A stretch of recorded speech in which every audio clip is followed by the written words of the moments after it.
You are dead to me, 'cause what you said to me cut so deep, and now you're dead to me. Dead to me, you were a friend to... Salut les Indés. J'ai lu Mots, raconte-leur tes camps de travail et leur libération chaotique. Dans cet ouvrage particulièrement poignant, Jeff Pissarr nous plonge dans l'horreur des camps de travail allemands à travers les yeux de Maurice Manceau, un jeune homme qui avait 15 ans en 1939. Ce récit, à la fois captivant et bouleversant, nous entraîne dans une spirale de souffrance, de survie et de solidarité humaine. Ce témoignage est tellement réaliste qu'il en devient immersif.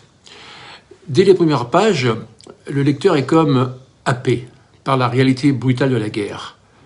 La débâcle, l'occupation de la France, les camps de travail, la faim omniprésente, la violence quotidienne et les bombardements meurtriers sont décrits avec une précision déconcertante. Chaque détail, chaque émotion sont retranscrits avec une telle intensité qu'il est difficile de poser ce bouquin sur la table de nuit pour s'endormir tranquillement. Et oui, ça continue à tourner là-dedans. On peut pas.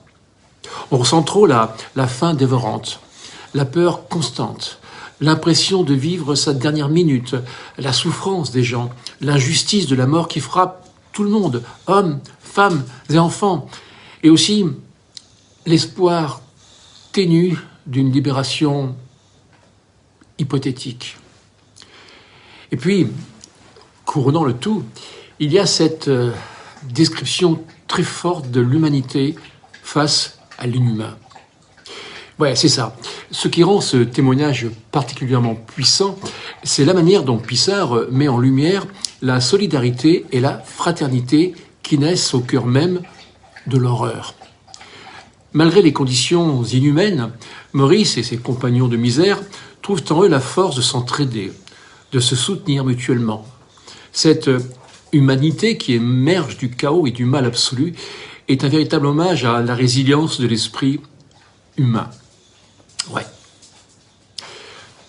Les pages tournent, le temps passe, et enfin voici le retour à la paix. Ce devrait être la joie sans limite, pourtant un sentiment de vide s'installe. Les liens tissés dans la souffrance se délitent. Les compagnons d'infortune se perdent de vue, comme si tout cela n'avait été qu'un cauchemar qu'il est urgent, très urgent, d'oublier. Cette partie du récit est particulièrement touchante car elle montre que la fin de la guerre ne signifie pas la fin des souffrances. Non. Le retour à une vie normale est semé d'embûches et l'oubli devient une quasi-nécessité pour survivre, quoi. En fait, ce bouquin est bien plus qu'un simple témoignage historique. C'est un devoir de mémoire, un rappel de ce que l'humanité peut endurer et surmonter. Ce bouquin, il nous interpelle sur la capacité de l'homme à infliger et à survivre à des atrocités inimaginables. Il nous pousse à réfléchir sur notre propre humanité et sur l'importance de ne jamais oublier les leçons du passé.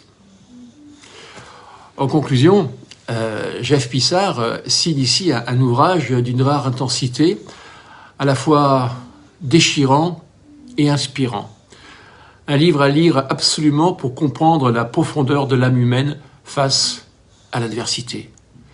Moi je dis ça, je dis rien, mais lui l'a vachement bien dit. À tantôt les Indés.